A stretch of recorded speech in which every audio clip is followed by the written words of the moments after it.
Olá, sejam todos bem-vindos a mais um vídeo produzido pelo canal Portugal Legal. Hoje nós vamos falar a respeito do regulamento da Lei de Estrangeiros. Em razão da alteração de CEF para AIMA, uma série de situações precisavam ser regulamentadas, precisavam ser criadas algumas, alteradas outras e revogadas outras. Então é sobre isso que nós vamos falar hoje, sobre o Decreto Regulamentar número 1/2024, do dia 17 de janeiro.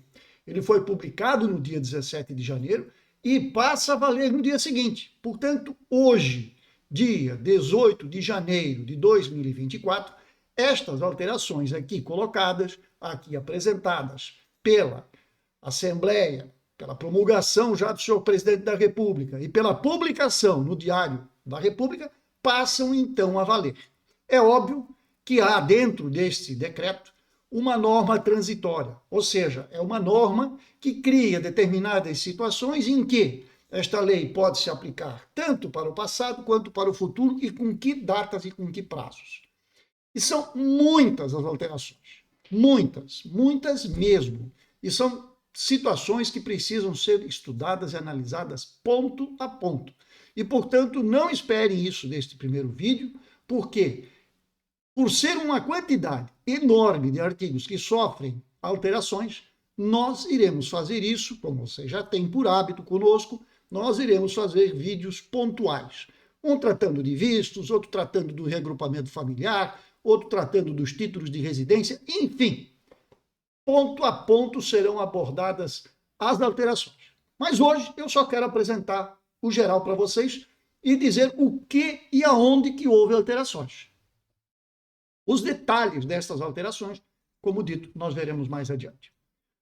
Para quem está assistindo ao canal pela primeira vez, eu queria me apresentar. O meu nome é Renato Koprowski, sou advogado, trabalho em Portugal com os assuntos relacionados à imigração.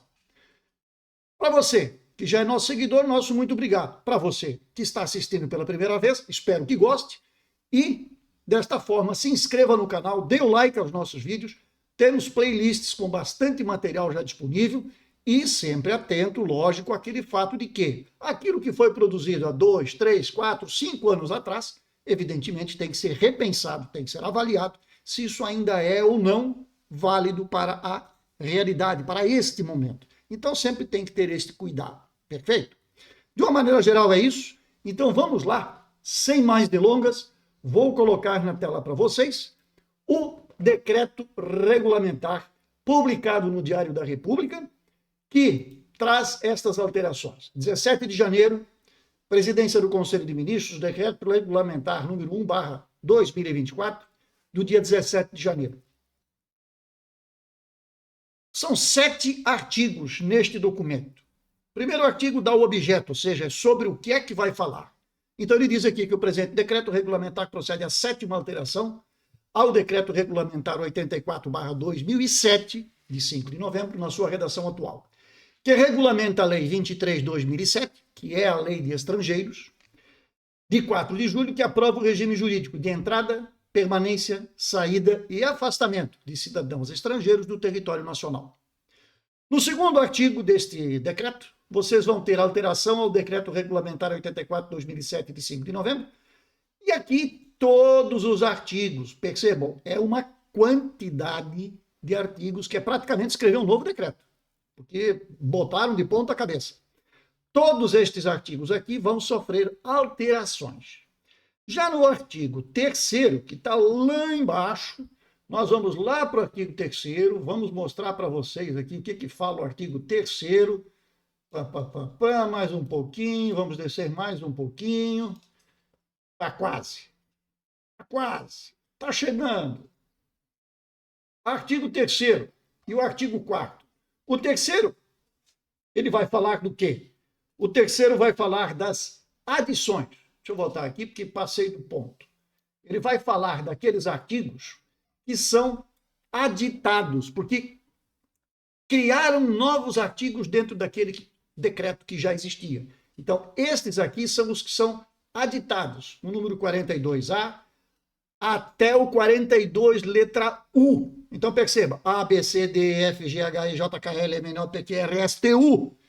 Percebam a quantidade de artigos que foram inseridos, que são novos, que não existiam antes. Depois o 57, letra A, e por último o 92, letra D. Tudo isto é novidade, não existia antes.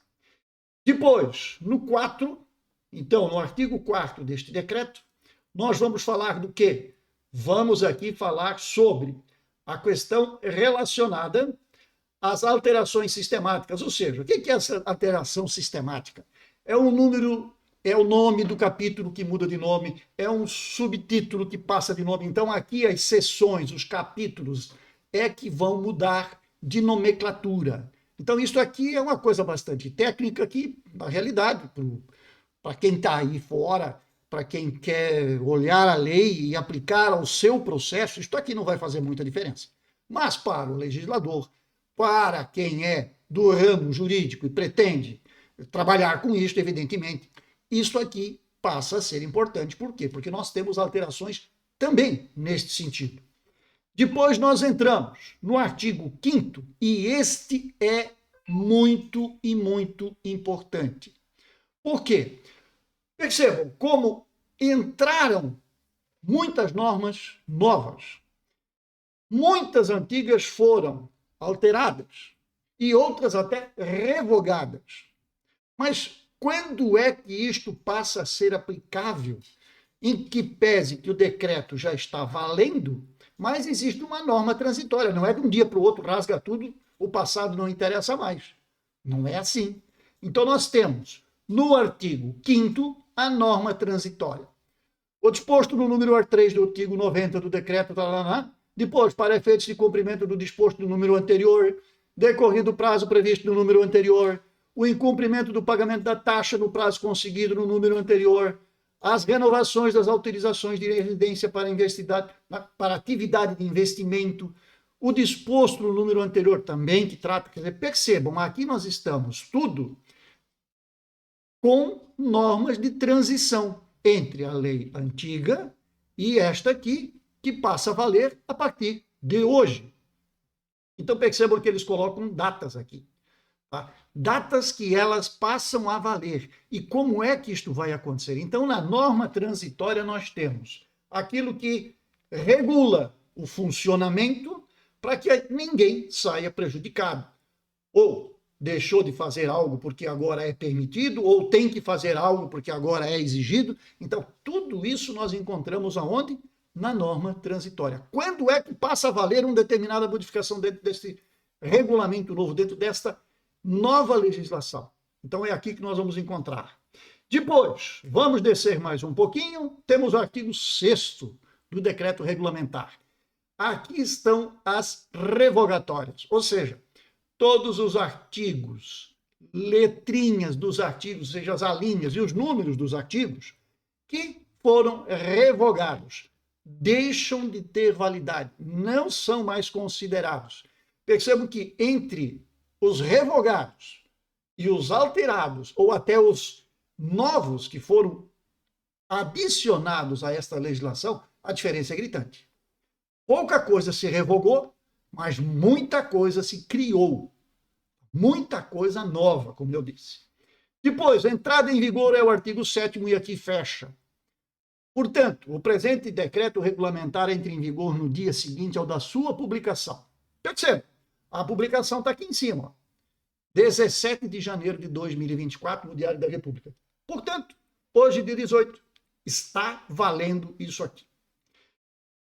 Dentro de todas estas modificações, de todas as inovações e de todas as revogações, nós temos várias coisas importantes, muita coisa nova para vistos consulares, tá?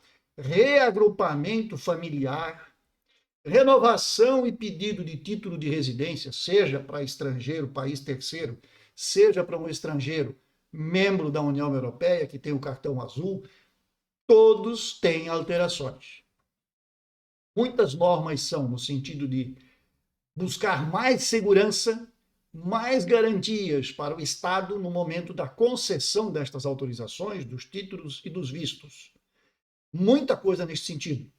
Muita coisa também no sentido de dar acesso aos órgãos envolvidos nestes processos para que eles consigam acessar as bases de dados, para que elas consigam se comunicar e, desta forma, agilizar o processo. Porque imagina, se eu preciso, sou da AIMA, e preciso de uma informação lá do consulado, ou o consulado de uma informação da AIMA, eu não preciso mais sentar aqui, redigir um ofício, fazer um e-mail, mandar um SMS para Lisboa para pedir esta informação. Imagina um documento que vem, um ofício que vem, chega, cai na caixa de entrada e vai ficar lá até ser resolvido. Muitas alterações são no sentido de eu poder, através, evidentemente, de chave digital, senhas e logins, enfim, todos os meios de segurança possíveis, acessar diretamente a base de dados. E com isto, eu acelero muito todos os processos. Todos.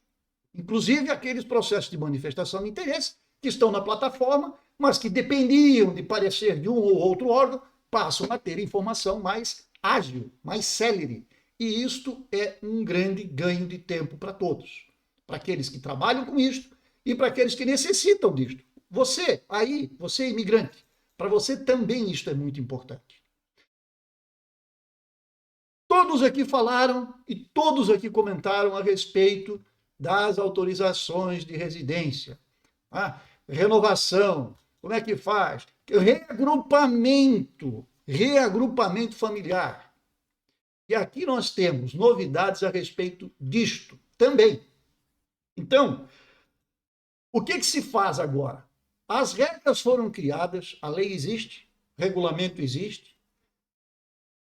O que precisa é o Estado agora começar a cumprir com aquilo que foi colocado ali, para que vocês tenham o efeito. Isto quer dizer, o Estado, por exemplo, tem uma plataforma lá que é o SAPA, para manifestação de interesse. Agora foi criada, quer dizer, criada entre aspas. A legislação diz que vai haver um portal, chamam inclusive de portal único. Eu aplaudiria se fosse único, porque você entra naquele determinado portal e você escolhe os serviços que você necessita. E não ter que entrar num portal para manifestação, no outro portal você entra para fazer reagrupamento familiar, no outro você entra para pedir visto. Isso não é interessante para ninguém.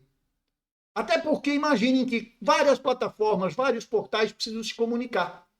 E se eu tenho um portal único em que eu posso resolver isto, e isto é tecnicamente possível, quanto facilita para todos. Porque imaginem, eu estou lá no CEF, ou melhor dizendo, o vício, o CEF, já acabou, AIMA, e eu preciso de uma informação que está lá em um outro processo de por exemplo, aquilo que eu sempre digo, visto para reagrupamento familiar. Visto para reagrupamento familiar. Ora, eu tinha que ligar para o extinto CEF, quando abriam vagas, para fazer o processo, para fazer o pedido de reagrupamento. Eles anotavam lá o número do meu passaporte, do meu título de residência, o nome da pessoa interessada, idade, data de nascimento, aquela história toda. Aprovou, manda a informação para o consulado lá no exterior e o consulado, então, tem autorização para dar o visto. Ora, se eu tenho um interessado em fazer o reagrupamento, eu entro, então, no portal, eu insiro os meus dados, que já são dados do próprio Estado, número do título de residência, data de emissão do título, data de validade do título, morada, posso confirmar, ok, posso juntar um comprovante atualizado de morada. E quem é que eu quero reagrupar? Quem é que eu quero fazer reagrupamento? Que está no exterior, que está lá no Brasil ainda. Ora, minha esposa e meus 2 filhos. Insere a cópia do passaporte dos 2. Insere o atestado de antecedentes criminais, deixa o processo prontinho e fecha. Automaticamente, o que vai acontecer? Você teria, então, um órgão, que é o consulado lá fora, que pode acessar a base de dados e verificar se este título de residência que foi utilizado para abrir este processo é válido, se não é válido. Ele pode consultar a base de dados do outro lado, porque a pessoa vai ter que apresentar o documento original, o passaporte, porque vai ser colado o visto ali dentro. Então, as coisas facilitam e muito. Então, muita novidade neste sentido, nas autorizações, no reagrupamento familiar. Agora, a plataforma já existe, doutor? Não, ela ainda não existe. Pelo menos não a público. Certamente ela existe, mas ela está interna, está em fase de testes, em fase de ajustes. Mas pública ela ainda não é. Então não adianta agora todo mundo acessar a página da AIMA para ver se tem um portal novo. Não, ainda não. Quando isto acontecer, nós seremos avisados. Vocês irão, porque eu sei que vocês estão aí todo dia lá na AIMA para ver o que tem de novo e o que não tem. Então, automaticamente, essa informação vai surgir de uma hora para outra, e aí sim começam a ser aplicadas estas alterações. Muitas alterações também nas possibilidades de abrir estes processos nestas plataformas. Hoje é o interessado ou o advogado. Agora entram as instituições de ensino, seja secundária, superior, profissionalizante. O próprio empregador pode fazer isso, pode abrir um pedido de residência, um pedido de título para o seu funcionário, no caso das instituições, para os seus estudantes. Então, e tudo isso, evidentemente, como? Com base em certificado digital, com base em chave móvel digital, como aqui também é conhecida. Pode ser feita por advogado? Pode, e no caso do advogado e do solicitador, também mediante assinatura digital no documento. Portanto, nós, quando fazemos um processo desse, nós estamos certificando de que aquilo ali é um documento verídico. É um documento que não sou entregue original. Agora, é óbvio que eu não tenho capacidade técnica, e nenhum advogado aqui vai ter para isso, de dizer se esse documento tem alguma fraude ou não, se aquilo é verdadeiro ou não. Eu posso atestar que o documento está comigo, original, aqui fica guardado. Tipo no processo de nacionalidade, onde eu digo, assino embaixo daquilo que eu estou mandando para frente. E isso vai acontecer a partir de agora. Acaba com aquela situação que já foi falada no passado, que veio a público, em que enfiam lá dentro de um processo do SAPA uma folha de papel em branco. Aí não dá, né? Então, isso agora acaba. Se aparecer uma folha de papel em branco, automaticamente aquele processo vai ser eliminado. Não vai andar. Então, o jeitinho, né, a malandragem para conseguir um número de manifestação de interesse, para conseguir depois trocar uma carta ou fazer qualquer outra coisa, acaba. Então, perceba que esta regulamentação ela veio para colocar muita coisa em ordem. E isto, como eu disse antes, nós vamos tratar em vídeos posteriores. Mas a notícia foi dada, o recado foi dado, tá? Eu vou colocar aqui embaixo do vídeo para vocês 2 documentos, um deles, que é o próprio decreto regulamentar, e depois, essa tabelinha aqui, onde vocês vão verificar todos os artigos que sofrem algum tipo de alteração. Perceba, não é pouca coisa, é muito. Entre os que sofrem alterações ou que sofrem revogações. Agora, tem essa parte aqui embaixo, que eu vou destacar para vocês, que são os adicionados, o 42A até o 42U, o 57A e o 92, letra D. Tudo isto aqui, alteração nesta legislação. Ou seja, temos uma tarefa árdua pela frente, temos que nos debruçar sobre isso e ver caso a caso, porque tudo isto envolve imigração. Tudo isso diz respeito ao nosso trabalho. Então, fiquem ligados, fiquem atentos ao canal, se inscrevam, marquem lá para conseguirem receber automaticamente as novas transmissões por parte do YouTube, para que nada seja perdido e que nada passe em branco. Ok? Senhores, um grande abraço a todos, uma excelente semana e até a próxima, que será breve, com toda certeza.